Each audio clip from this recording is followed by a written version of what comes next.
Mr. Carpenter, please call the roll. Senators Bridges,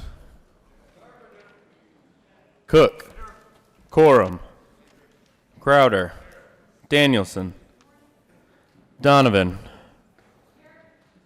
Finberg, Fields,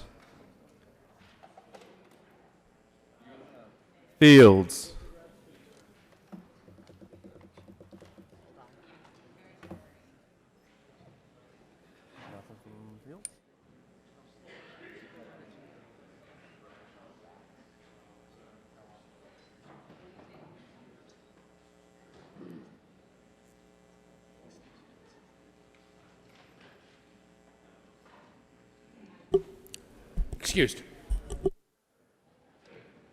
Foote, Gardner, Janal,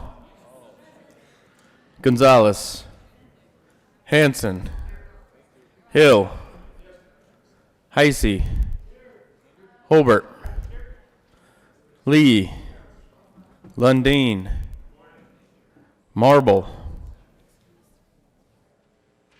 Excused. Moreno,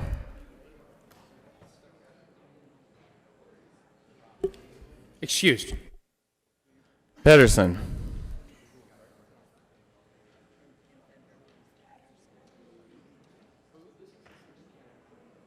Excused. Priola,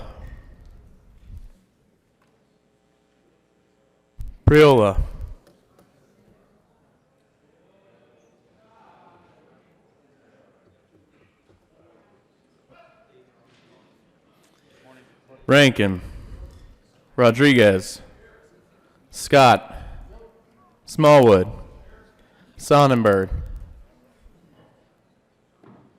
Excused. Story, Tate, Todd,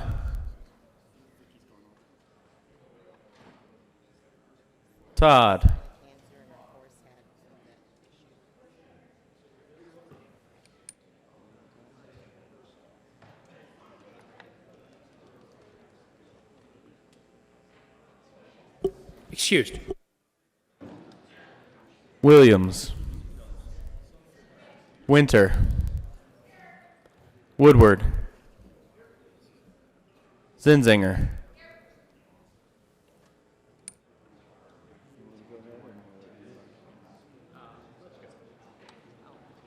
Mr. President. Here. With 29 present, 0 absent, and 6 excused, we have a quorum. Mr. Majority Leader. Thank you, Mr. President. I move that we suspend Senate Rule 1B to allow a person other than a senator to lead us in the Pledge of Allegiance. You have heard the motion. All those in favor say aye. All those opposed, no. The ayes have it. The motion is adopted. Members, this morning we are honored to have Mr. Thomas Barnes, who is here to lead us in the Pledge of Allegiance for the Intellectual and Developmental Disabilities Day.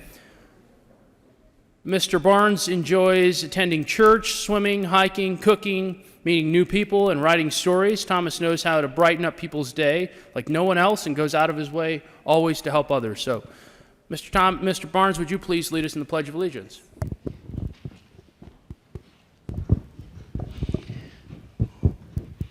Please join me with the Pledge of Allegiance to the flag. I pledge allegiance to the flag of the United States of America and to a republic to which it stands, one nation under God, indivisible, with liberty and justice for all. Thank you. Thank you, friend.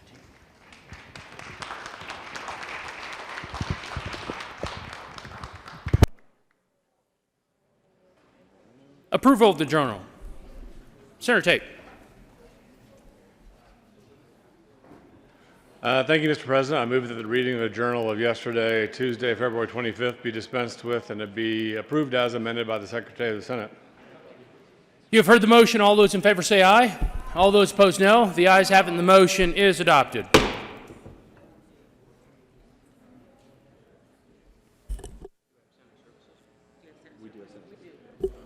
Senate Services. Correctly printed, Senate Bill 184. Correctly engrossed, Senate Bill 120, 125, 164. Correctly re-engrossed, Senate Bill 106 and 129. Correctly revised, House Bill 1037, 1067, 1087, and 1094. Correctly revised, House Bill 1010, 1023, 1051, 1055, and 1156. Mr. Carpenter, please add Senator Todd and Senator Moreno to the roll call.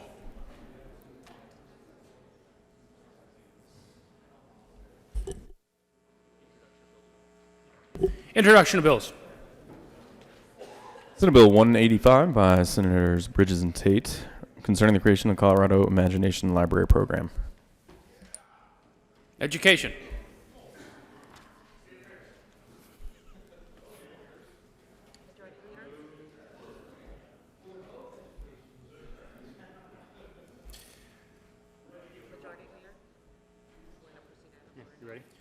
Mr. Majority Leader. Thank you, Mr. President. I move that the Senate proceed out of order for a couple of moments of personal privilege.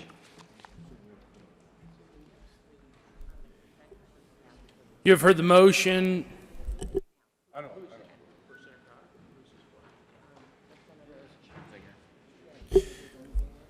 You have heard the motion. All those in favor say aye. Aye. Excuse me. The motion is that we proceed out of order for a moment of personal privilege from the good senator from Jefferson County. All those in favor say aye. All those opposed, no. The ayes have it, and the Senate will proceed out of order for a moment of personal privilege from the good senator. Senator Zenzinger. Thank you, Mr. President. May I have a moment of personal privilege? Granted.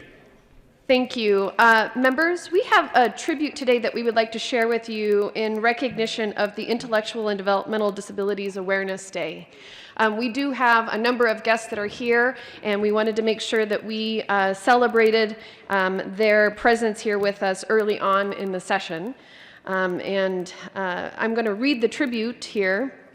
The Senate and House of Representatives convened in the second regular session of the 72nd General Assembly hereby extends heartiest congratulations and commendation in recognition of Intellectual and Developmental Disabilities Awareness Day. People with intellectual and developmental disabilities, also known as IDD, are defined by their strengths, their abilities, and their inherent value. And with appropriate resources, services, and personalized supports, they make decisions about their own lives and contribute to their communities. Community living is a fundamental moral, civil, and constitutional right for people with IDD, and IDD advocates or advocacy organizations, clinicians, researchers, policy analysts, community-based service providers, case managers, and direct support professionals work in partnership with people with IDD, parents, families, the legislature, the state agencies, in order to strengthen the service delivery system so that people can live productive, healthy lives in the community. On request of Senator Rachel Zenzinger and Senator Bob Rankin, Majority Leader Alec Garnett and Representative Colin Larson, given this 26th day of February 2020, State Capitol, Denver, Colorado. Senator Rankin. Thank you, Mr. President, and I have a moment of personal privilege to join in co-sponsoring the tribute. Granted. You want to do your part first?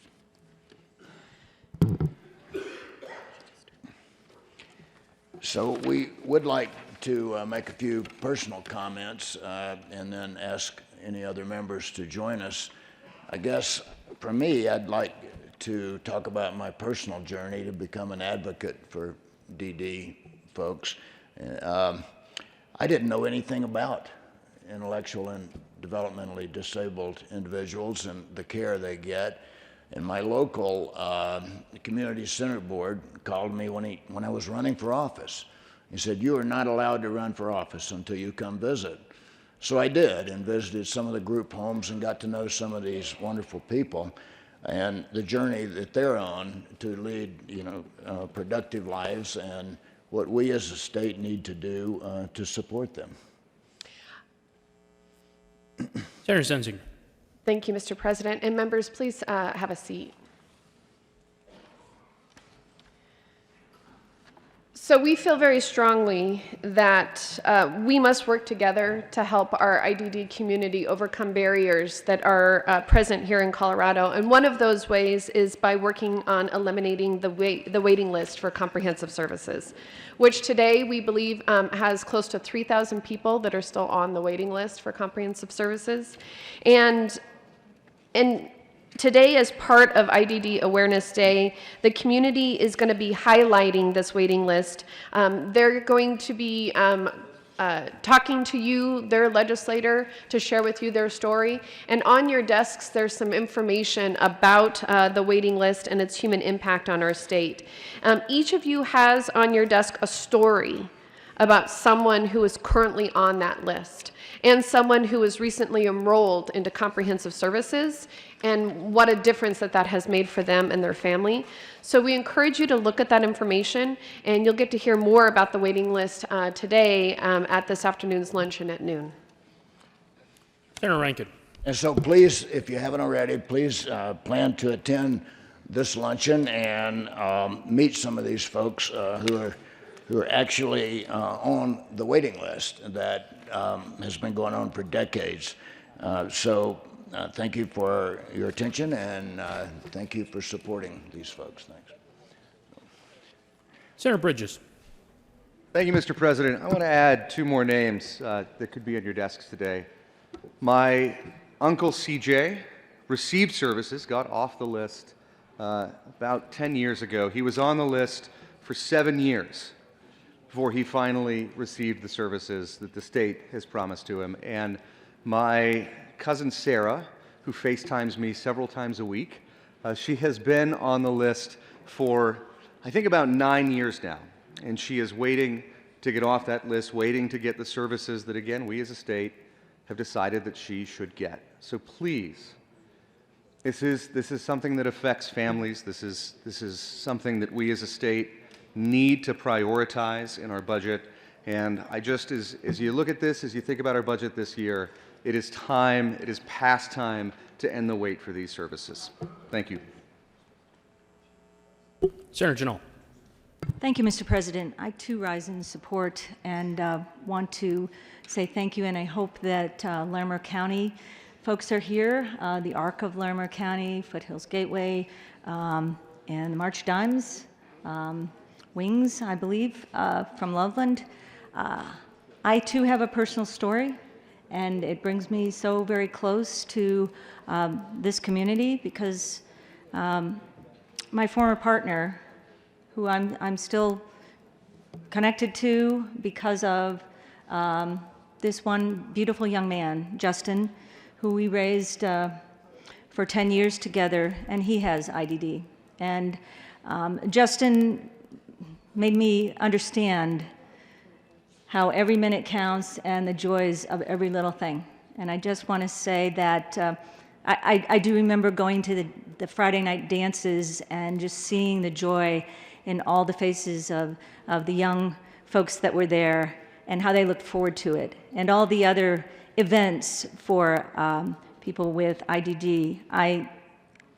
It's near and dear to my heart, and I'm so glad that you're here today, and I look forward to seeing you all at lunch, but welcome and thank you. Sharon Gardner. Thank you, Mr. President. I request a moment of personal privilege to speak about this subject. Granted. Thank you, Mr. President. Members, colleagues, when I heard the senator from Carbondale say that his local CCB director said, you can't run for office unless you come and see us. I ran for office with some knowledge of my local community center board from working on a ballot issue with them. But, you know, as we run for office, both sides of the aisle, some of us come with a very specific issue that we care about that brings us here.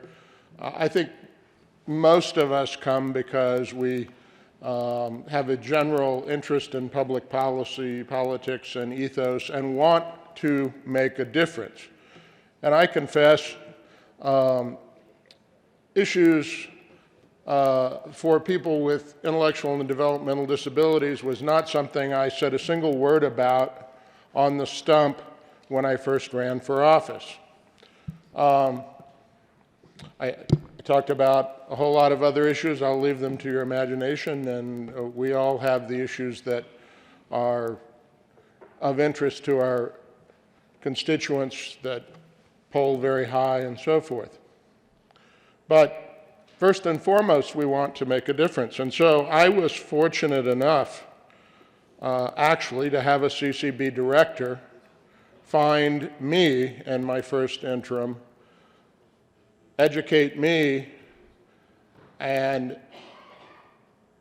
make my second session incredibly successful with legislation for people with intellectual and developmental disabilities, something I never found, would have found without that, nor would I have sought. And it changed my life and my legislative career.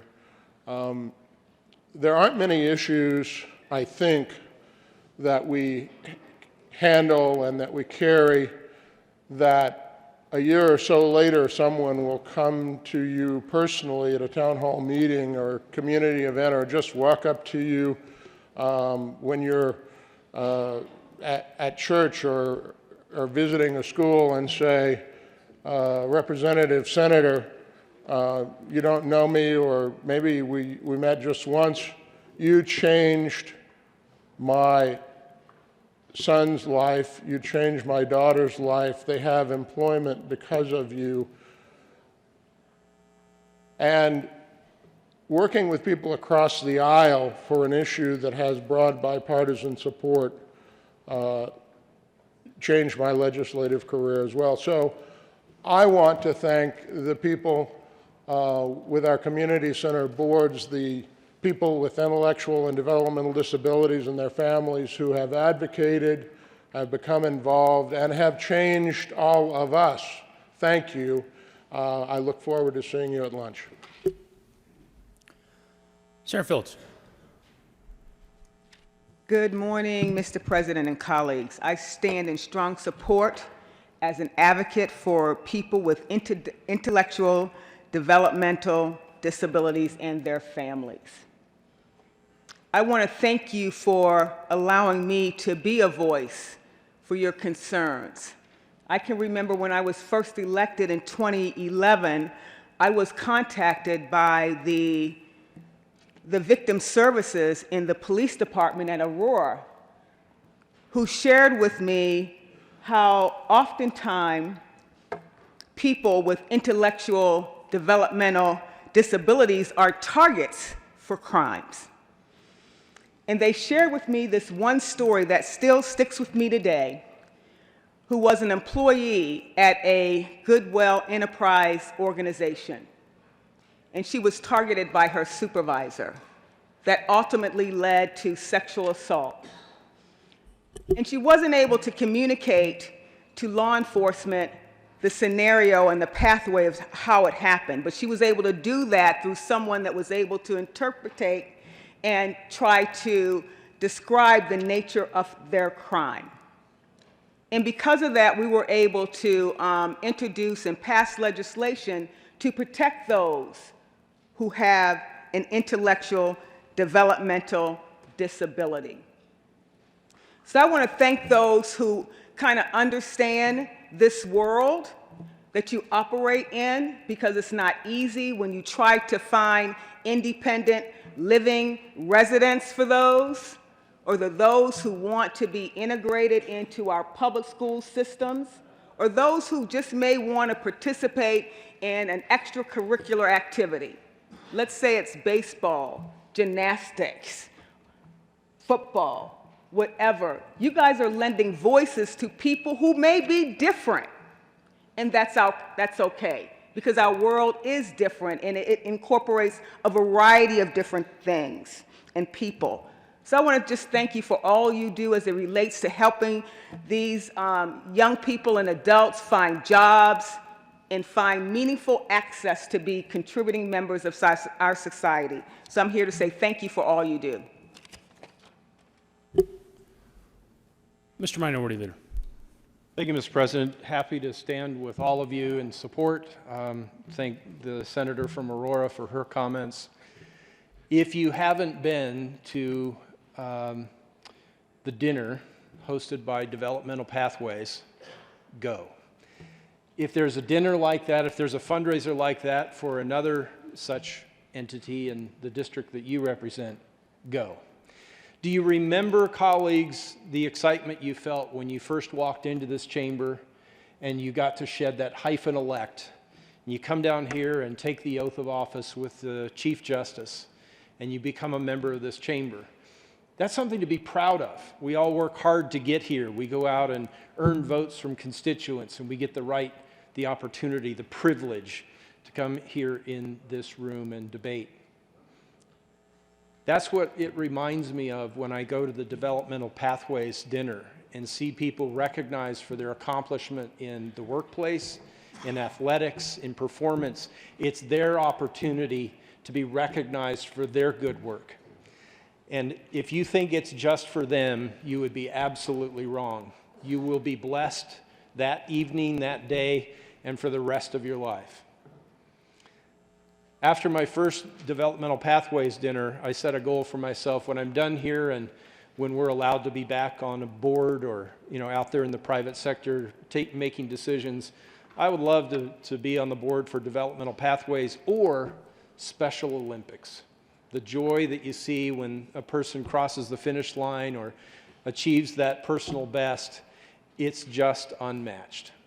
In my life, the only thing I could compare it to is the birth of my sons, the day I got married to the greatest person in my life, or the day I got to stand here and raise my hand and become part of this membership. Please support these organizations in your community, and if you're looking for something to shine that bright light of hope and inspiration in your life, go to the Developmental Pathways dinner. Thank you, Mr. President. Members, just as a friendly reminder to several of the previous speakers, just remember the proper protocol would be to request a moment of personal privilege when speaking on these issues. Mr. Carpenter, please add Senator Fields to the roll call. Third reading of bills, consent calendar. Mr. Carpenter, please read all of the titles to the bills listed on the consent calendar. House Bill 1037 by Representative Martin, Senator Quorum, concerning the Colorado Water Conservation Board's authority to augment stream flows with acquired water rights that have been previously decreed for augmentation use. House Bill 1067 by Representatives Robertson, Will, and Senator Story and Fields, concerning the management of real estate held by certain junior college districts. House Bill 1087 by Representatives Will and Arndt, Senators Donovan and Rankin, concerning the enforcement of laws administered by the Division of Parks and Wildlife and in connection therewith modifying Parks and Wildlife statutes to correct vague and contradictory provisions of law and remove obsolete provisions of law. Mr. Majority Leader. Thank you, Mr. President. I move the passage of all the bills on the third reading of bills consent calendar, which includes House Bill 1037, House Bill 1067, and House Bill 1087. Is there any discussion on any of the bills?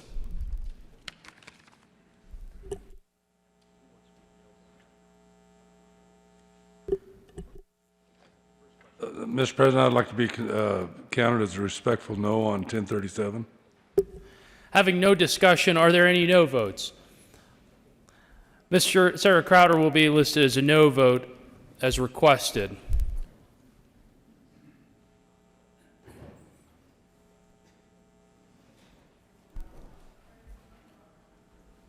With 31 ayes, 1 no vote, 0 absent, and 3 excused, House Bill 1037 is passed. Co-sponsors: Senators Scott, Tate, Zenzinger, Hansen, Moreno, Bridges, Rodriguez.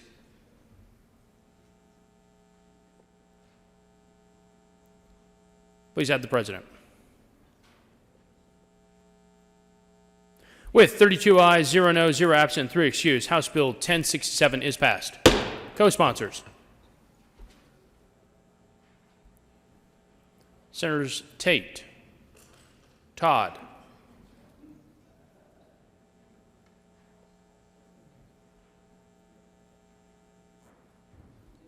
with a vote of 32 ayes, 0 no, 0 absent, 3 excused, House Bill 1087 is passed. Co-sponsors: Mr. Minority Leader, Senators Hansen, Tate, Smallwood, Crowder, Priola, Scott,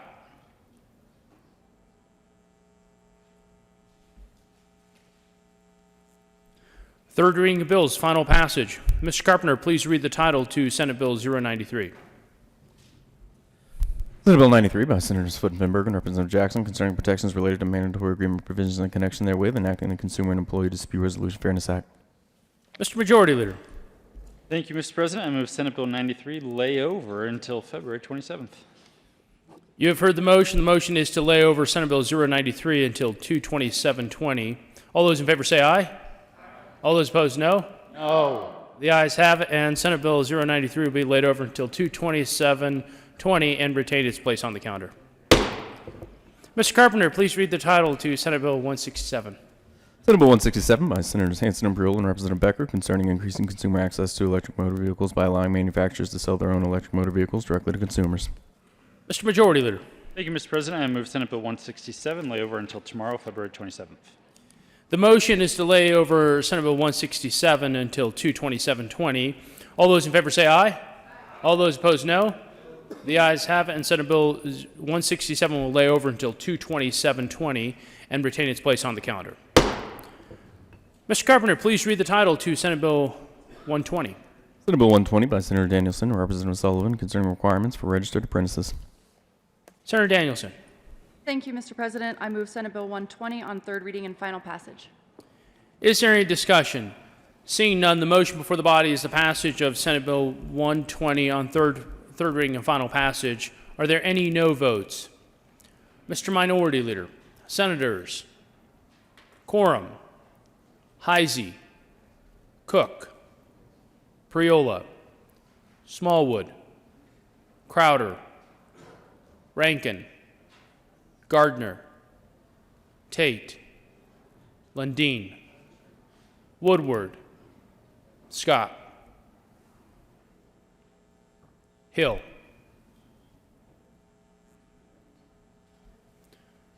With 18 aye votes, 14 no votes, 0 absent, and 3 excused, Senate Bill 120 is passed. Co-sponsors: Senators Story, Lee, Janal, Bridges, the Majority Leader. Please add the President. Senator Winter, Senator Gonzalez, Senator Todd. Please add the President. Mr. Carpenter, please read the title to Senate Bill 125. Senate Bill 125 by Senators Janal and Zinzinger and Representatives Froelich and Duran concerning a prohibition on the use of certain exotic animals in the Traveling Animal Act. Senator Janal. Thank you, Mr. President. I move Senate Bill 125. Is there any discussion? Seeing none, the motion before the body is the passage of Senate Bill 125 on third reading and final passage. Are there any no votes? Mr. Minority Leader, Senators Crowder, Cook, Lundeen, Quorum, Hill, Tate, Rankin, Gardner, Heisey, Priola, Woodward, Scott, Smallwood.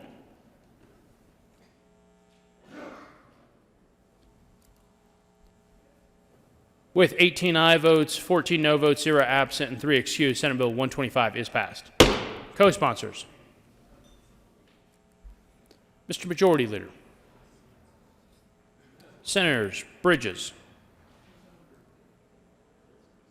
Story,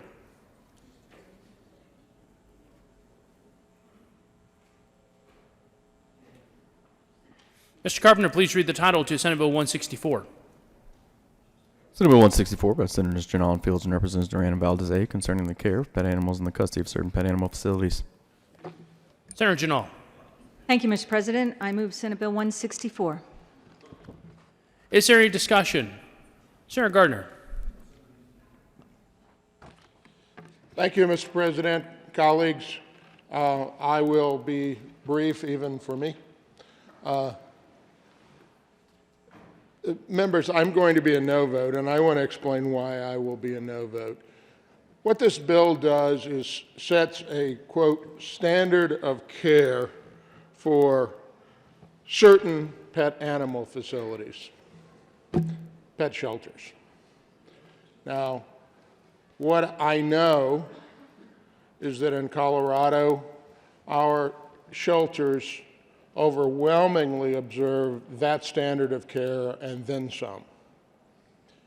There has been one somewhat notorious outlier for a period of time that the local community found to be unacceptable and corrected. This bill has no remedy unless, of course, clever trial attorneys and, if this simple country lawyer can look at it and read standard of care, start trying to figure out how to turn that into a cause of action, there might be one. We're going to add a page to the Colorado Revised Statute, and we're going to then have, I have no doubt, a majority of the Senate and then the House feel lots better. But I don't think the world will be better. We'll just feel better. We'll have done more for puppies than people, cared more about criminals than crime victims once again.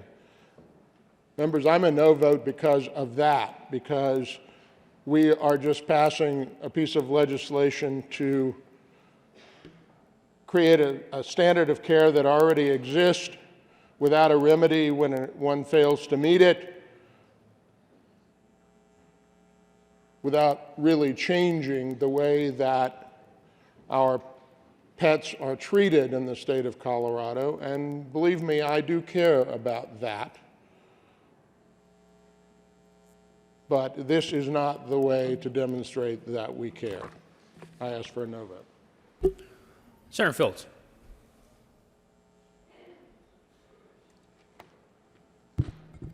Thank you, Mr. President. And I am the co-prime sponsor of this bill 164 because I care about people, I care about crime victims, and I care about puppies. I care about animals, cats and dogs. I believe and I support the rights and the welfare of animals, and the same for people. This bill shouldn't be about this or that. This bill is clearly about creating a standard of care for animals. So I really don't get the analogy. We don't have to kind of think about it as having a choice between this and that. It's about caring for our animals in a humane way. And there's nothing wrong with that, and does not diminish our role as it relates to caring for those who have been crime victims. Many of you are pet owners. I see your pets navigating and in the Capitol, and when I drive to the state Capitol and when I'm around the community, I see people with their pets. People love their pets, and they're concerned to make sure that we do all we can to create a standard of care for our animals. There is nothing wrong with that. You should be supporting that. And so, members, I ask that you rise in strong support and in favor of Senate Bill 164, because what it does, it establishes a standard of care for animals that are in our shelter. That means if they're in our shelter, that means that we're going to do all possible to make sure that that pet gets the treatment that it needs if it's sick, or they are adopted out. The reason I'm in favor of this bill is because I had a constituent call me when they went to pick up their dog from their shelter. The dog had been euthanized. And the dog was not euthanized because of the dog was sick. The dog wasn't euthanized because it was a menace in the community. The dog had a habit of getting out of the fence and was roaming the neighborhood, not once but twice, I don't know how many times. But when the owner went to pick up their pet, the dog was euthanized. That dog could not communicate to that shelter facility. It was left up to that shelter facility to determine what to do next with that dog. Whatever practice they had in place, they euthanized the dog. When the dog could probably have been adopted, or maybe they could have given that dog owner some time to get there. This is about ensuring the quality of care for every animal that shows up in the shelter, and that we're just not rushing to euthanize an animal if that's not necessary. Remember, there's no harm in this bill. There's no foul in this bill. This bill just creates a standard of care which most shelters operate under, but we're making it very clear in our statute that we want to protect animals who find themselves in shelters for a variety of different situations. It could be based on weather, where animals are displaced. Do we want to euthanize animals because they find themselves in a shelter because of the wildfire that's happening somewhere? Or there's a flood situation where we have animals that have been displaced? We do need to have a standard of care. And that's basically what this message is and what the content of this bill is all about. It's about making sure that we have a standard of care and environment for animals that find themselves in shelters. I think that's the right thing to do for animals. And it doesn't mean that we don't care about crime victims. It just says that we care about animals as well. So members, please vote yes on Senate Bill 164. Is there further discussion? Senator Gardner. Thank you, Mr. President. Well, again, I'll try to be brief, but I appreciate having a second opportunity to speak to this. You know, I appreciate the comments from the senator from Arapahoe County. I have carried a great deal of legislation with her for crime victims. She stands as a major and inspiring outlier in this chamber for crime victims over criminals rather than criminals over crime victims. Now, this bill doesn't make a standard of care. That standard of care already exists. It doesn't create a remedy, and it won't help the pet that was improperly euthanized. If this was a bill to do that, I wouldn't stand up here and say this bill doesn't do anything. It does choose dogs and cats over hedgehogs. And as you will recall on second reading yesterday, I mentioned that my daughter has a cute little hedgehog, and I don't think he's going to escape, but if he did, he'd go to the animal shelter. And there's no standard of care for the hedgehog here. What is that? This is a piece of feel-good legislation that doesn't do anything. Doesn't create the standard of care. That standard of care existed, and when an animal shelter in southern Colorado failed to meet that, the community reacted to that and imposed that standard of care. My concern here is that we're more about feelings than we are about true action. If you want to deal with the improper euthanization of pets in certain situations, carry a bill concerning the standards for euthanization of pets by animal care facilities. Now, good luck to you when you carry that, because you'll find that there are a great deal of pros and cons about that. I care about our pets, but I also care about good public policy for our pets and for, more than that, the people of Colorado. I urge a no vote. Mr. Minority Leader. Thank you, Mr. President. We're starting to have considerable debate, comment over a very short bill. But I wanted to stand in support of my colleague, our colleague from El Paso County, and to do so as an animal lover, an animal owner.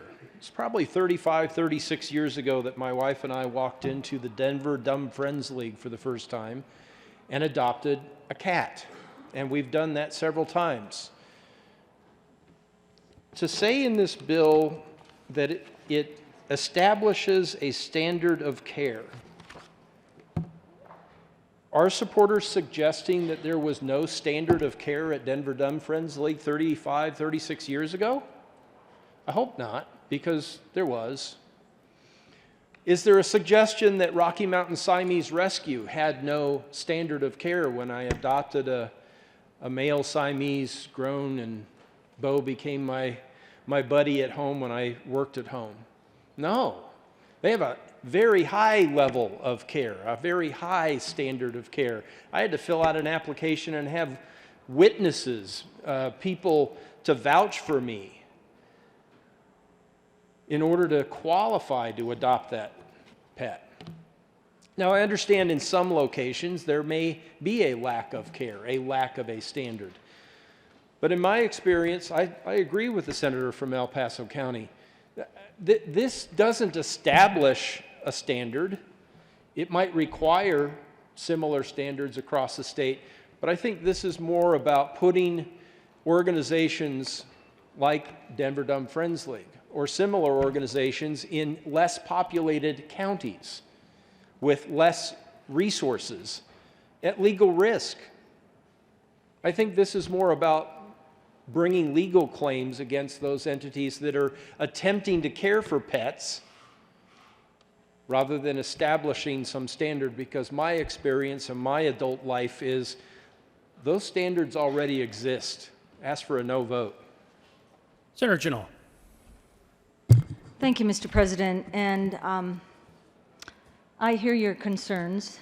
And I think there are really no standards in regards to what goes on in one shelter versus another shelter.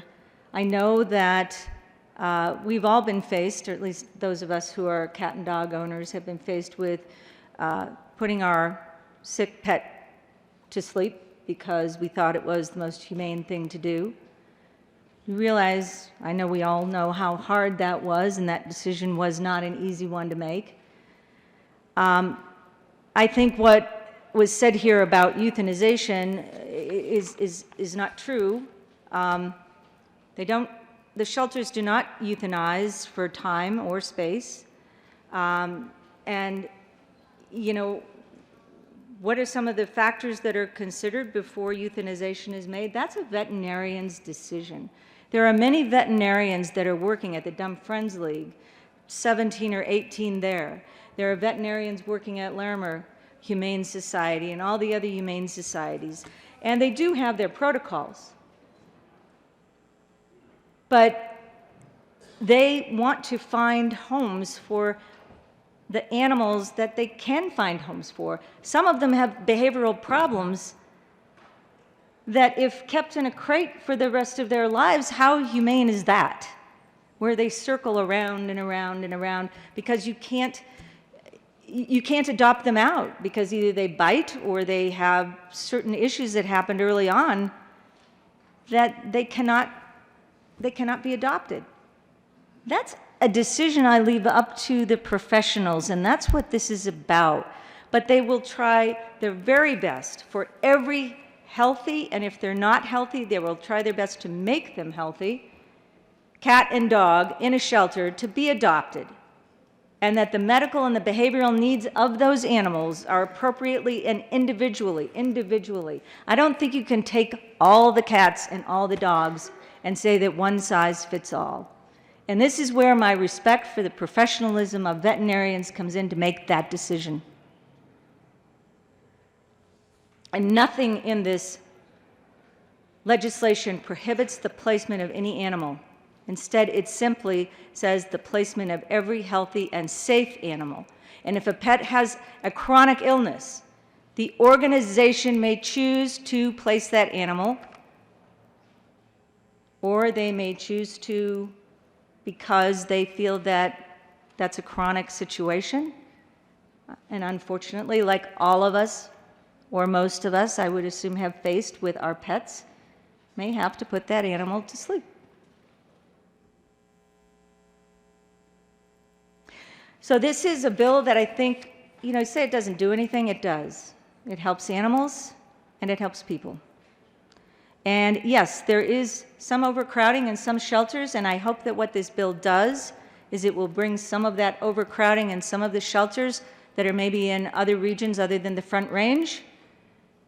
And those pets will come over to some of these shelters here on the Front Range, like Larimer Humane, or some of the other ones, and get adopted out. So I stand in full support of 164. I believe that this is a bill that helps not only the animals, cats and dogs, but it also helps people. Thank you. Senator Quorum. Thank you, Mr. President. On behalf of all the dogs from Oklahoma, vote your conscience. Having no further discussion, the question before the body is the adoption passage of Senate Bill 164 on third reading and final passage. Are there any no votes? Mr. Minority Leader, Senators Hill, Lundin, Crowder, Heisey, Gardner, Smallwood, Rankin, Cook, Priola, Scott, Woodward,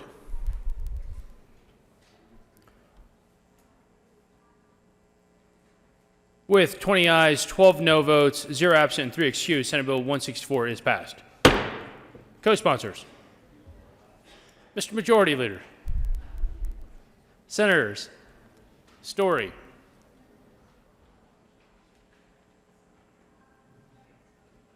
Tate. Mr. Carpenter, please read the title to House Bill 1094. House Bill 1094 by Representatives Catlin and Arden, Senators General and Quorum, concerning repeal the dog limitation on the fee that a local board of health may set for on-site wastewater treatment system permits. Sarah Quorum. Thank you, Mr. President. I move House Bill 1094 on third reading and final passage. Is there further discussion? Seeing none, the motion before the body is the passage of House Bill 1094 on third reading and final passage. Are there any no votes? Senator Lundin. Senators Heisey, Hill, Cook, Woodward, Gardner, Smallwood.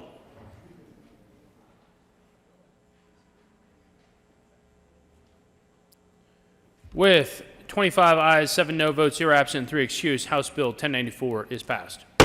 Co-sponsors, Senators Zenzinger, Moreno,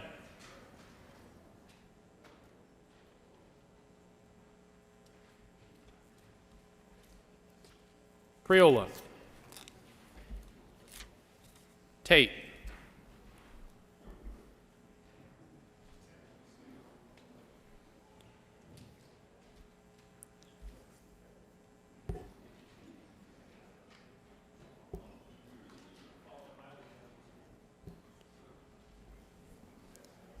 second reading of bills. General order, second reading of bills. Senator Lee. Thank you, Mr. President. I move the Senate resolve itself in a committee of the whole for reading of second reading of bills.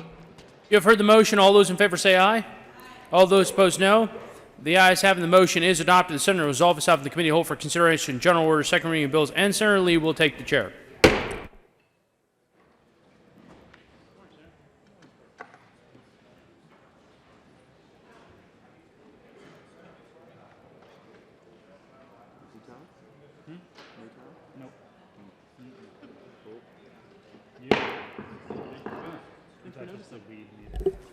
The committee will come to order, and the quote rule is relaxed. Will the clerk please read the title to Senate Bill 80? Senate Bill 80 by Senator Rodriguez concerning amending the Colorado Consumer Protection Act to increase the damages for which a plaintiff is eligible. Mr. Majority Leader. Thank you, Mr. Chair. I move Senate Bill 80 lay over until tomorrow, February 27th. The motion is made to move the bill, to lay the bill over. Seeing no objection, it will be laid over.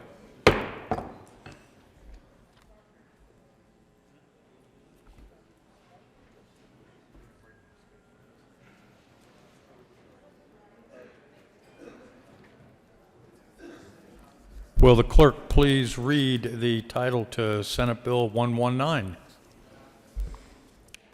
Senate Bill 119 by Senator Janal and Representative Hawkins Lewis concerning expanding the Canadian prescription drug importation program to include prescription drug suppliers from nations other than Canada upon the enactment of legislation by the United States Congress authorizing such practice. Senator Janal. Thank you, Mr. Chair. I move Senate Bill 119. Senate Bill 119 will give the state the ability to adapt our existing drug importation program implementation to Canadian regulatory shifts and federal legislative changes. This bill sets Colorado up to move swiftly following federal changes that allow expanded importation. If we wait to act, it could only delay the cost savings for consumers, and we must move forward quickly to realize the savings for Coloradans. If you are concerned about consumer safety, this bill does not reduce the strict regulations that we already have in place and trust every day. Last year, with Senate Bill 19-5, we set the standards for Colorado, and those will not change. And those are that all imported drugs would have to be FDA approved, sample tested for quality, authenticity, and degradation, tracked and traced according to federal supply chain law, and relabeled to meet U.S. labeling requirements. Any drug unable to meet these requirements will not be considered. I ask for an aye vote. Senator Smallwood. Thank you, Mr. Chair. Thank you, colleagues, for taking a few minutes to listen to this bill that we already heard in committee. I was a no vote in committee, not because I don't think that prescription drugs are expensive or that we should try to get cost relief where we can, but we just heard a year ago about the importance of allowing the state of Colorado to import drugs from Canada. And one of the things I brought up was, well, I'm a little concerned about the safety of importing drugs from Canada. How is that going to work? How does this work in conjunction with Health and Human Services? How does this work in conjunction with the FDA? And what we were told here a year ago is, don't worry about it, Senator. This is Canada. This is our northern neighbor. This is a modern country with all kinds of rigorous standards of its own, and Canadians aren't dying left and right from counterfeit drugs. So don't worry about it. This is just Canada. We're going to be fine. Now, that was last year, Senate Bill 5, I believe. It hasn't even been implemented yet. We haven't even started importing drugs from Canada, and yet, in fact, I believe no state has started importing any drugs from any other countries yet, because it requires sort of the blessing of two Trump appointees, Secretary Azar of Health and Human Services and Commissioner Hahn of the FDA. And as I read this bill, if the commissioner and the secretary can decide sort of unilaterally that they feel that drugs coming in from almost any country, they did some exclusions for Syria and Iran, I believe, so we're not going to be getting drugs from Syria. But basically, if those individuals feel that we can get drugs from anywhere else, and they decide that, guess what? So will Colorado. we're going to be able to get the exact same drugs. Again, we haven't even started getting drugs from Canada yet to see how that is going to work. So if I could, Mr. Chair, I'd like to read from part of a letter that was given to us during testimony in the Health and Human Services Committee meeting. Permission granted to read the letter. Thank you, Mr. Chair. So this is the testimony of Shabir Imber Safdar, Executive Director of the Partnership for Safe Medicines, and I can give you the information if you'd like to look. They certainly, and I ask my colleague to correct me if I'm wrong, certainly stated that they were a nonpartisan group concerned around safe medicines. But what the gentleman said in a letter is, I'm writing to express my opposition to Senate Bill 20-119, which, if given federal approval, would allow Colorado to expand drug importation to include manufacturers, wholesale distributors, and pharmacy from nations other than Canada. Colorado passed its bill in May 2019. A few months later, and this is important, colleagues, a few months later, in August of 2019, Prime Minister Trudeau and Canada's top health minister stated that they would do everything in their power to protect Canada's drug supply from the U.S. importation proposal, and said they were not consulted by the states or the White House.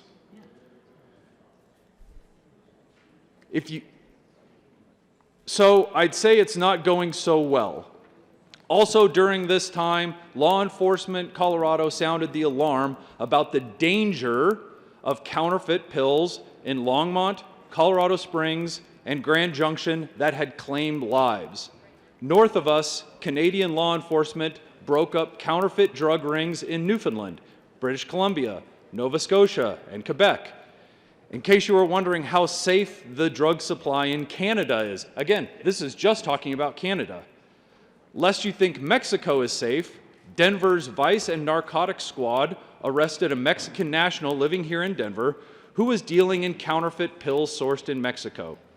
And in Europe, just in December, Europol arrested 11 people across Germany, Austria, France, Greece, Ireland, Luxembourg, and Spain who were dealing in unsafe black market medicine. The decision you have in front of you is to decide whether or not you want to say in sourcing medicine from these countries if Canada doesn't work out for importation. I can't imagine that you wouldn't want the most up-to-date information at that time. So the letter goes on and on. Obviously, they're opposed to this idea. So am I from a safety perspective. I understand this sounds good. It doesn't matter what side of the aisle you're on. I believe our president, I believe people from my side of the aisle voted in favor of this kind of drug importation. I'm really skeptical that it's going to work to save any money. Drug companies aren't stupid, colleagues. If they see that they're all of a sudden being crippled, my guess is they're going to adjust their pricing. But that's not the reason I'm opposed to this. I'm opposed to this because of the safety. I was concerned about the safety just getting drugs from Canada and bypassing our own FDA. Now, if we're going to say that virtually any country that the FDA commissioner and the secretary feel is safe and going to save us money is going to open it up, I think it's a terrible idea and puts the safety of Coloradans at risk, so I'd ask for a no vote. Mr. Minority Leader. Thank you, Mr. Chair. I, too, oppose the bill. I, too, would like to find ways to lower costs for prescription drugs. But I appreciate the letter the senator from Douglas County shared with us. Over the summer, I had a similar experience at a conference for chamber leadership that I attended, and there was an official from Canada, and her job was to supervise, manage the inspection of pharmaceuticals coming into Canada. And she described the burden that they have in inspecting all of those pharmaceuticals that come into Canada. And then she said something very chilling. It was, you all here in the United States need to understand that when drugs come into Canada and they inspect them, they are inspecting drugs that are going to stay in Canada. They don't put a priority on inspecting drugs that are going to bounce from Canada and go somewhere else. And that official from Canada was effectively saying, wait, don't act on a false premise. Don't assume that Canada is inspecting the pharmaceuticals that end up here in the United States. And that's Canada, our neighbors to the north. Now we're opening it up to other nations that probably don't have the infrastructure of Canada. But an official from Canada is standing up saying, don't assume that the nation of Canada is going to inspect the pharmaceuticals that will bounce out of Canada and then come to the US. They're not. That's not a priority for them. They don't have the capacity, and frankly, they're not elected, hired, appointed to look out for you and me. We have our own government officials that are elected, hired, or appointed to do that. Now, to get the FDA more involved in inspecting drugs that come in from Canada or any other country, I think that can be a good thing. But why are we putting the people we represent at such risk, assuming, if you are members, that there's some government official in Canada or some other country that's looking out for you and your constituents? We've heard it. I've heard it directly from the source. They're not. Please vote no. Senator Janal. Thank you, Mr. Chair. I want to clear up some of these concerns that have come up about importation from other countries and why we're opening it up for importation from other countries besides Canada. Right now, at the federal level, there is a bipartisan bill, Prescription Drug Pricing Reduction Act, in the Senate, and it will likely reach the floor of the Senate as early as March or April. There are amendments to that bill in circulation that would allow for the expansion of importation from other countries. Those countries include Japan, the European Union, the United Kingdom, and other countries the Secretary of HHS may designate. Should the Prescription Drug Pricing Reduction Act pass at the federal level, Colorado's Senate Bill 119 would allow Colorado to stay lockstep with the feds regarding prescription drug importation. And staying in lockstep with the feds would create an opportunity for even more cost savings for Coloradans by importing drugs from countries like France, Spain, Italy, Ireland, Sweden, Finland, Denmark, Austria, Japan, and Great Britain. Now, Colorado and Florida are leading this importation strategy nationally.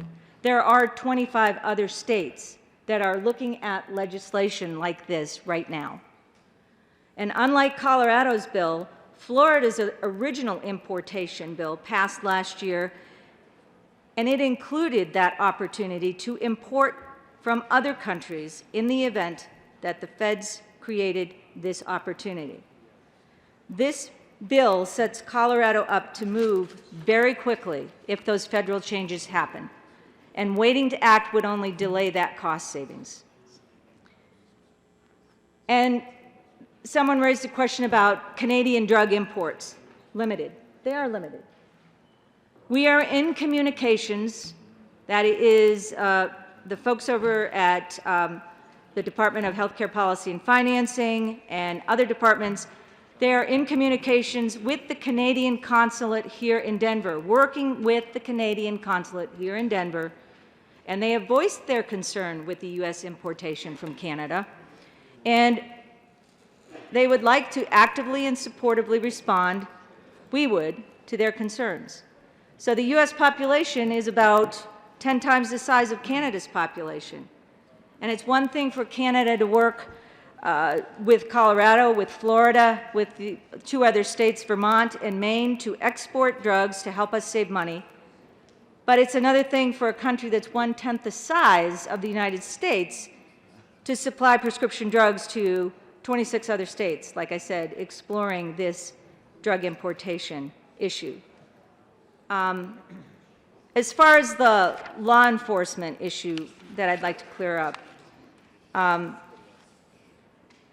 do we need to limit the list of countries? No.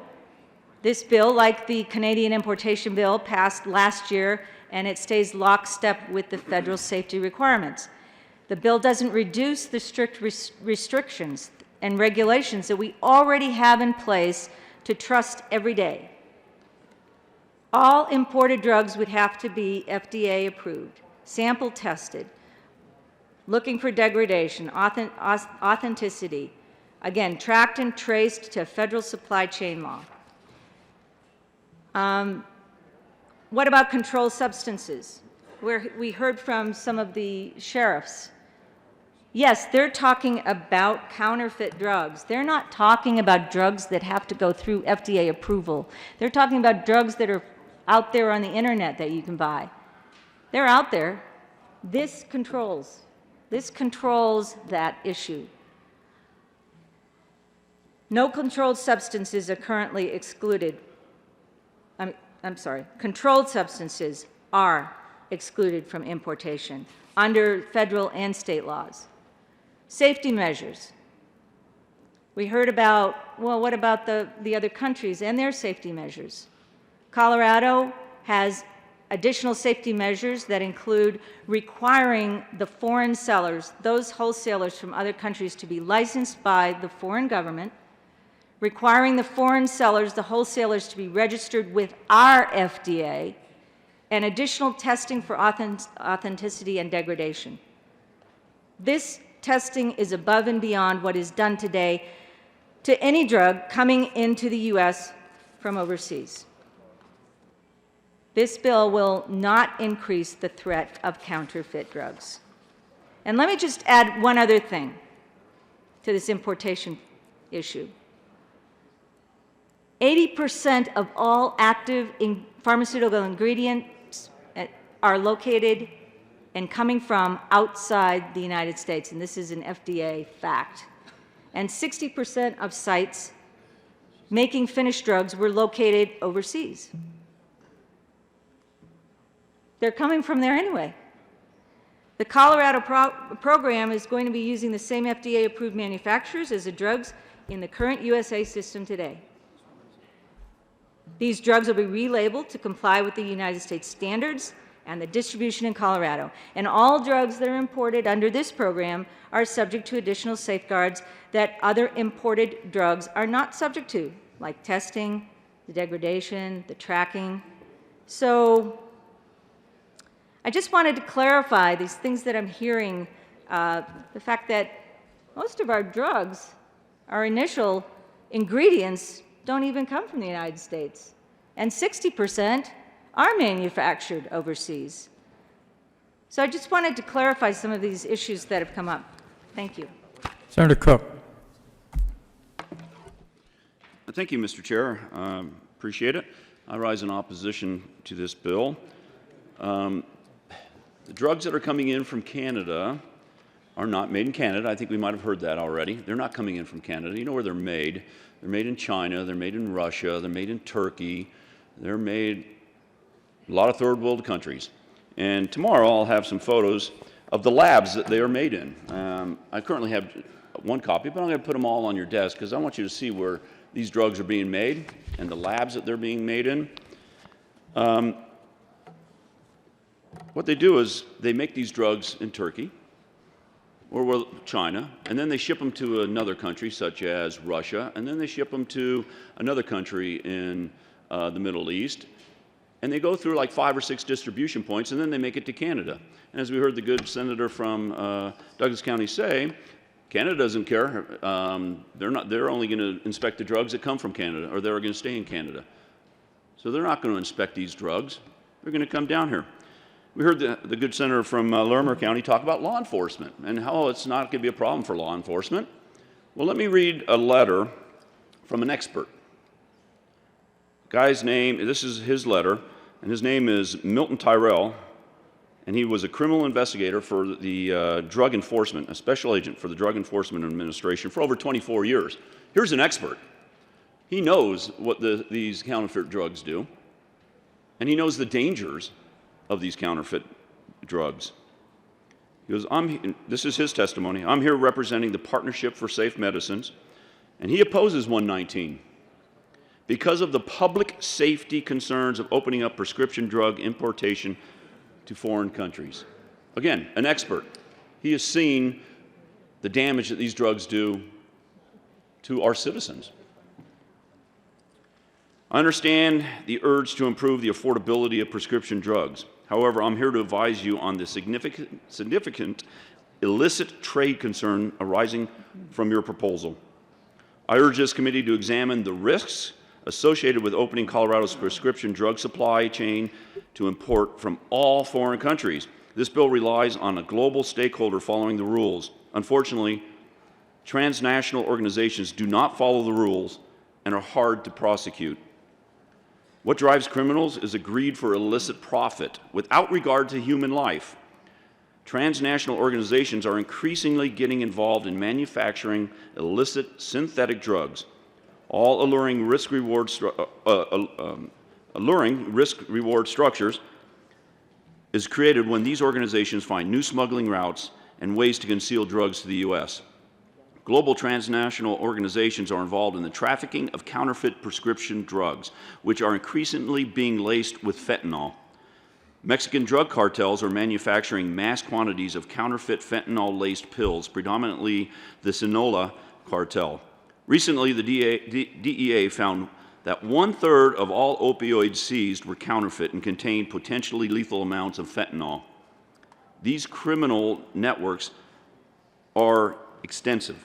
They will use the lack of public safety protocols in this bill to traffic, transship, and disguise counterfeit drugs into the legitimate supply chain. Drug importation will be a new way for transnational organizations to conceal fake drugs into Colorado. For example, Operational Pangea 11 is an annual week-long blitz trafficking the illicit sale of medicines and medical products involving over 100 countries.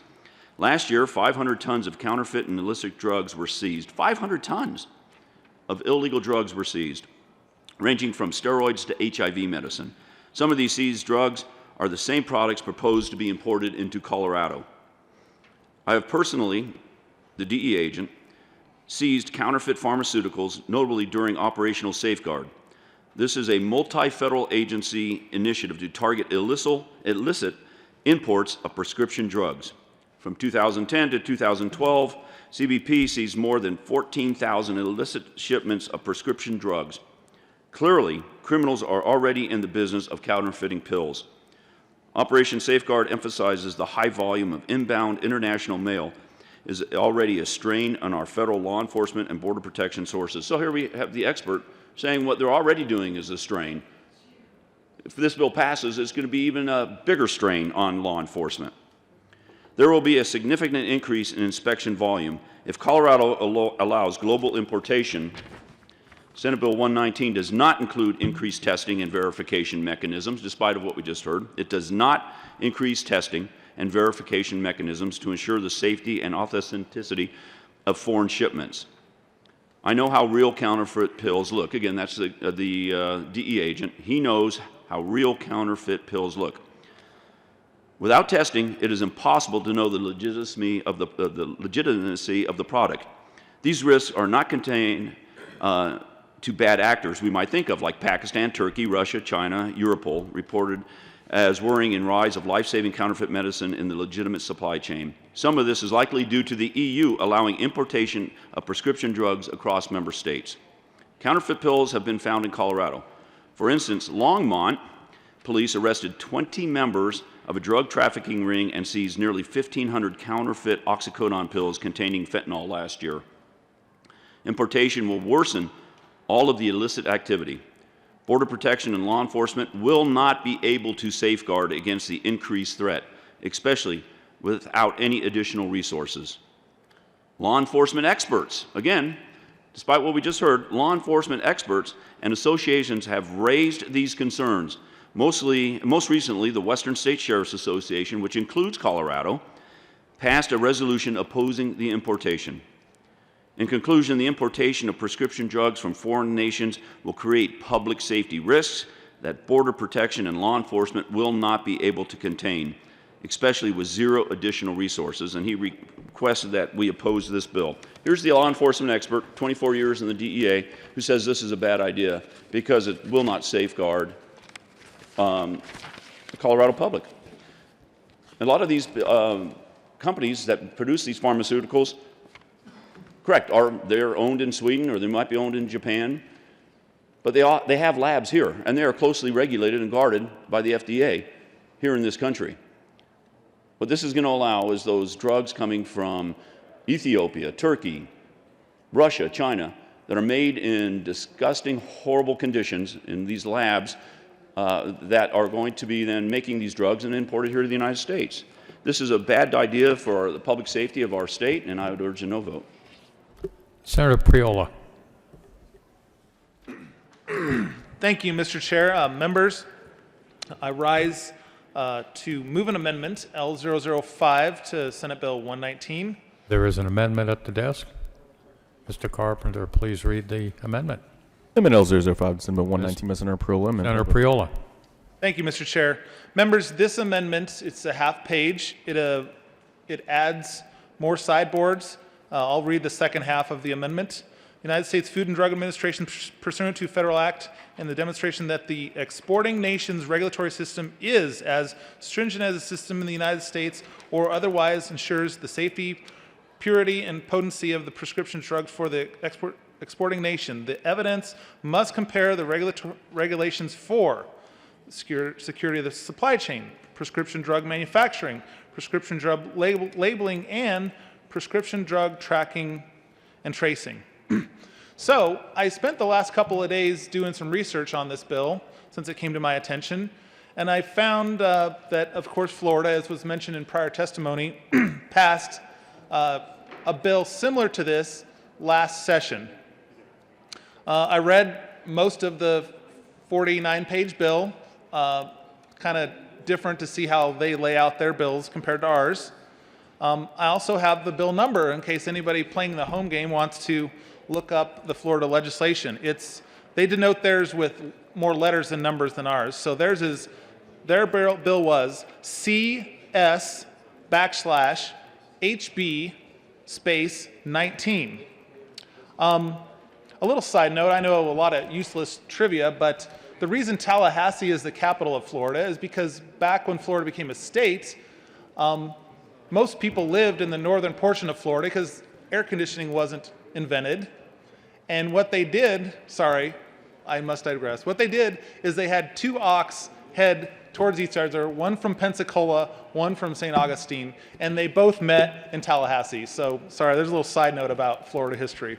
I do also subscribe to the Miami Herald, so I know a little bit about Florida politics and what is going on in Florida. Medical tourism is also a huge issue, and what it tells me is that our constituents are desperate to try to pay for medical care, and I've heard a lot from folks about medical costs knocking on doors. So, other than reading the bill and realizing that Senate Bill 119 basically, you could argue, is a cleanup bill from last year's bill, because the bill we passed last year was meant to mirror what Florida was doing, but they left out this piece for countries other than Canada that the Florida legislature passed. So that is how 119 meshes with what Florida did. I have the vote count from the Florida legislature. The Senate had 27 ayes, 22 of them were Republican, 5 were Democrat. Of the noes, all 13 of them were Democrats. In the House, there were 93 ayes, 71 of them were Republican, 25 of them were Democrat. Of the noes, there were 19 Democrat, 1 Republican. Members, I am very familiar with the demographics of Florida. I assure you that the folks who voted for the legislation last year didn't do it risking the health of their constituents. They did it because they've heard loud and clear that folks want other options to reduce the costs. The federal government is moving in this direction, and following what our president does as far as negotiation, I think he would be glad to have more than one state that is moving this direction in negotiations with other countries as far as trade and ensuring that their supply chains meet the quality standards of ours. So I ask for an aye vote on L005 and an aye vote on the bill.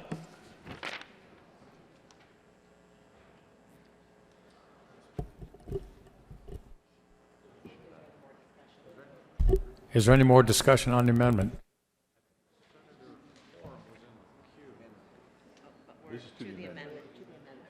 To the bill? We're on the amendment. To the amendment, and then to the bill after that. After we. Yeah. Thank you very much, Mr. Chair. Well intended, the amendment and the bill. I think it's quite interesting what we're doing here with the bill and with the amendment. We're meddling with an enormous amount of hubris that this chamber, that this body, and the other body across the hall can do the incredibly complicated work necessary to manage international supply chains with regard to the pharmaceuticals people put into their bodies. I would like to think that a few words on a page can make it safe, but sadly I do not think this amendment has any hope of doing that. Quite frankly, I think the bill itself, which I will speak to when it is my opportunity to do so, peels back protections that exist. So I would say well intended. We really need to do what this amendment would do, but I don't know if it's possible with 15 lines of phrases to manage enormous international supply chains crossing through multiple government agencies across those various countries by virtue of reporting back to the Colorado State Senate committees. I'm not certain it will get us where we need to go.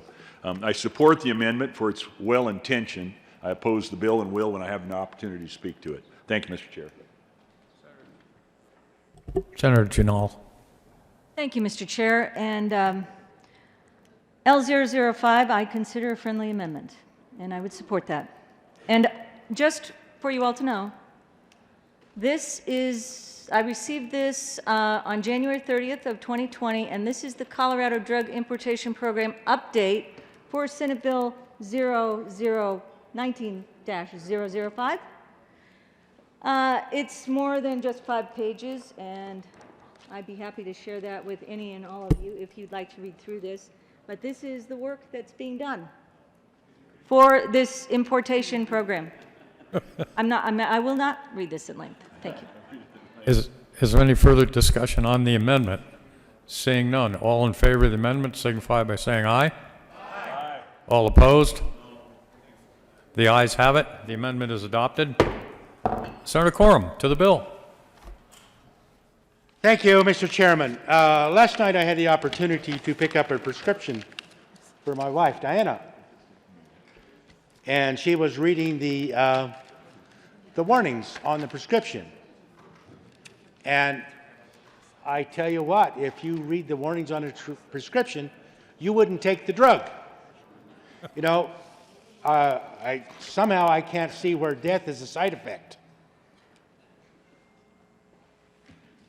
You know, I spent about 30 years ago, I spent my winters in Arizona for several years.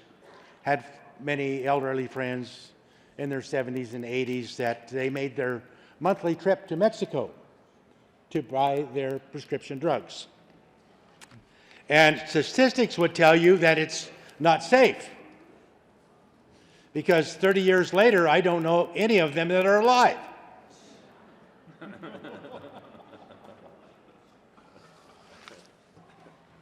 I did some research. A couple of years ago, I looked into a situation where hepatitis C is rampant in our Colorado corrections system.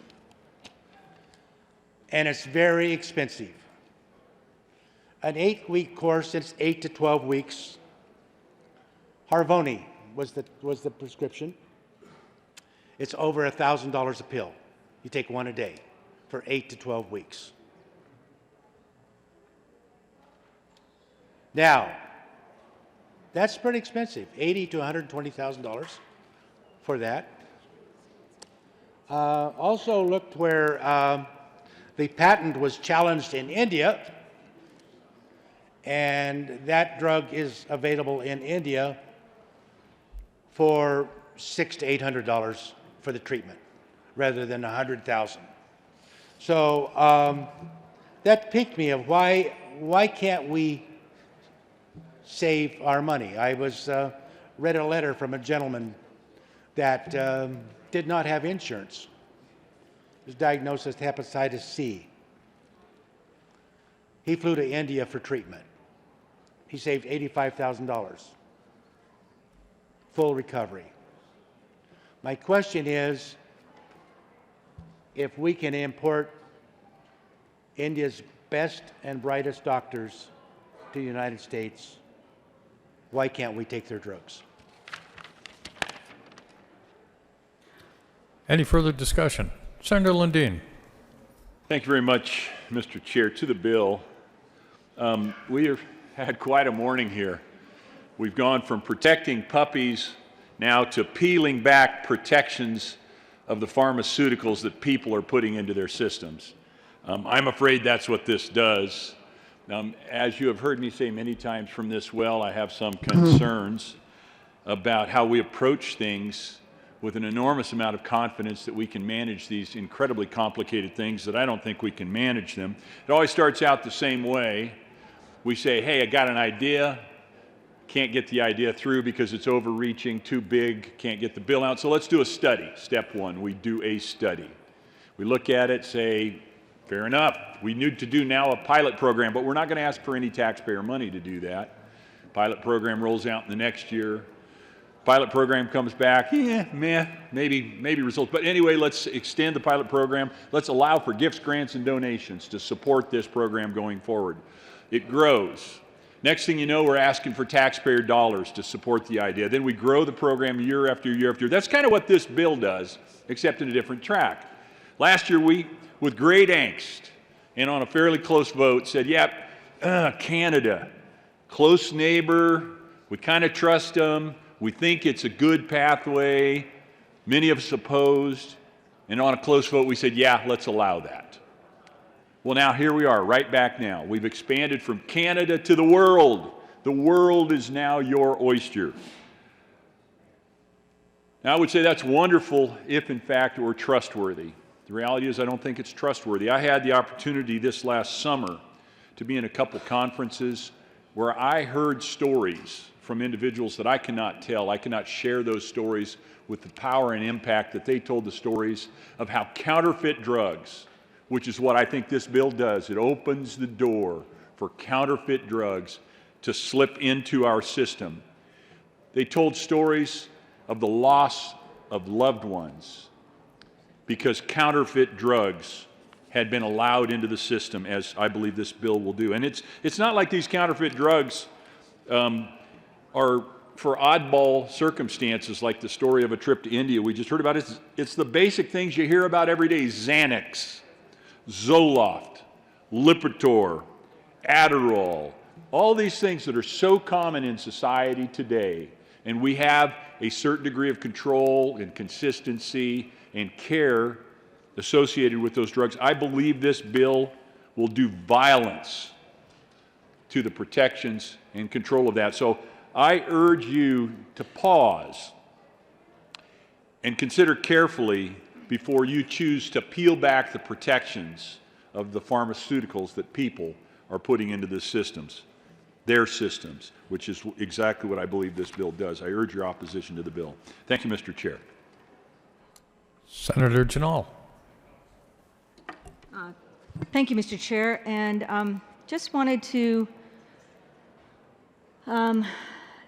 talk about what the good senator from Weld County said, and the good senator from Monument just talked about, was the exportation of counterfeit drugs. That's exactly what this doesn't do. And I'm so glad that we do have our law enforcement out there for counterfeit drugs and for trafficking across the borders. Thank you. But this does not relate to this bill. This is about FDA standards in Senate Bill 119. And I'm really happy that Senator Priola brought up the Florida bill, because it's really interesting that we're bringing it up here in Colorado, and the majority of legislators that are supporting the bill are Democrats, whereas the opposite's happening in Florida. And so I think it crosses the aisle. It should cross the aisle, because these costs of prescription drugs are way too high. And I think that's the number one thing I have heard when I've gone canvassing and door to door and talking with constituents is, let's bring down the cost of prescription drugs. This is a novel idea to bring and to import drugs from other countries. And yes, Canada is a very small country compared to ours.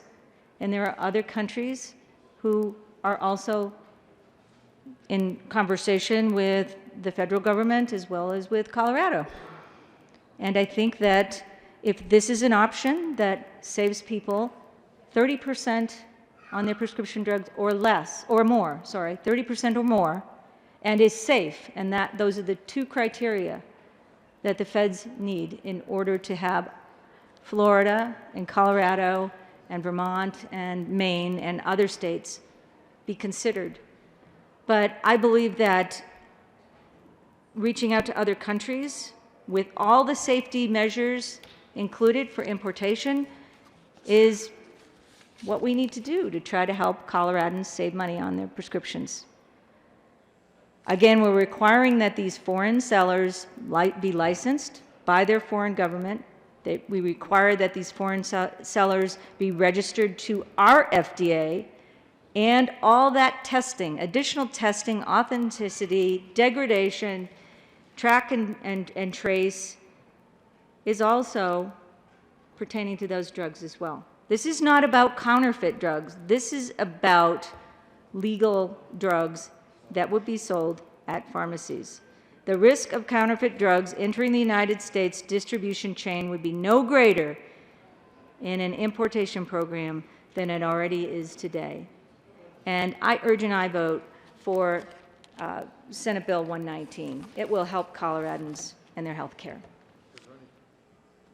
Is there any further discussion on Senate Bill 119? Seeing none, the motion before us is the adoption of Senate Bill 119. All those in favor, please signify by saying aye. Aye. All opposed? No. The ayes have it. The bill is adopted. Mr. Majority Leader. Thank you, Mr. Chair. I move the committee rise and report. The motion before the committee is to rise and report. All those in favor, say aye. Aye. Opposed? The ayes have it. The committee will rise and report.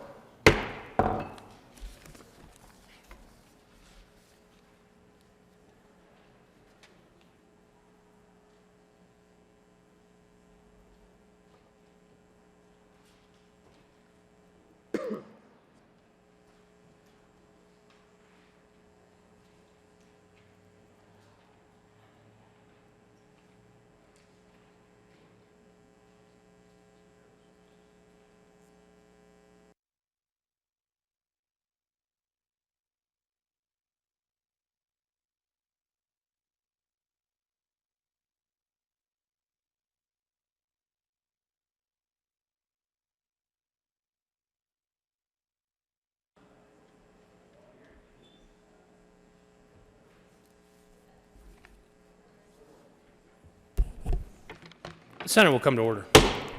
Senator Lee. Thank you, Mr. President. The committee has met and had a number of bills under consideration. Will the clerk please read the report? Mr. President, your committee will hold legal presiding serious and final test bills being second and there makes final recommendation on Senate Bill 119 as amended past second order grows place counter for the reading and final passage Senate Bill 80 laid over until 2/27/20 retaining its place on the calendar. Senator Lee. Thank you, Mr. President. I move for the adoption of the report. You have heard the motion. All those in favor say aye.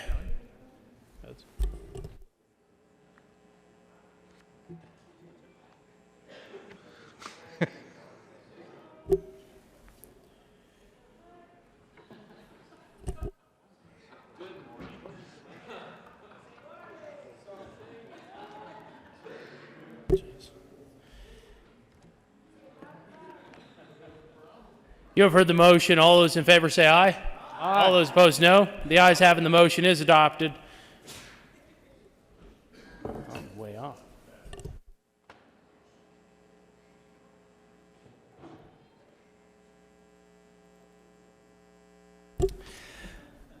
The president will be fined $2 for being out of sequence. The motion is the adoption of the committee of the whole report. Are there any no votes? Senator Hill. With 31 ayes, 1 no vote, 0 absent, 3 excused, the committee of the whole report is adopted. Senate Bill 119 as amended passed on second reading, ordered engrossed and placed on the calendar for third reading and final passage. Senate Bill 080 laid over until 2/27/20 and retaining its place on the calendar.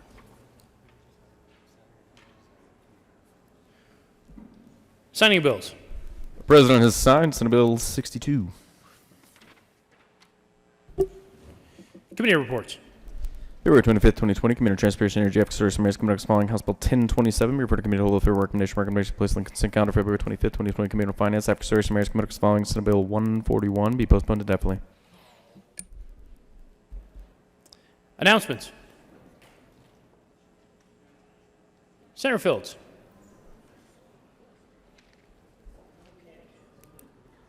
Thank you, Mr. President. Members of the Senate Health and Human Service Committee, we will be meeting 15 minutes after adjournment, and we are meeting in LSBB. See you there.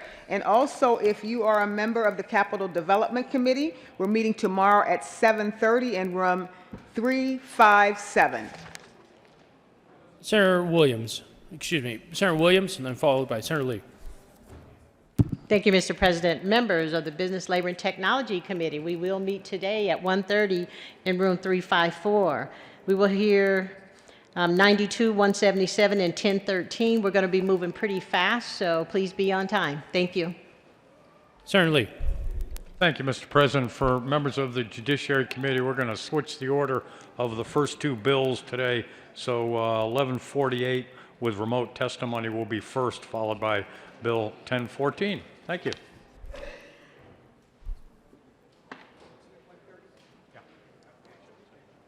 Having no further announcements, Mr. Majority Leader. Thank you, Mr. President. I move the Senate adjourn until tomorrow at 9 a.m., February 27th. You have heard the motion. All those in favor say aye. All those opposed, no. The ayes have it, and the motion is adopted. The Senate will be in adjournment until 0900 hours on Thursday, February 27, 2020.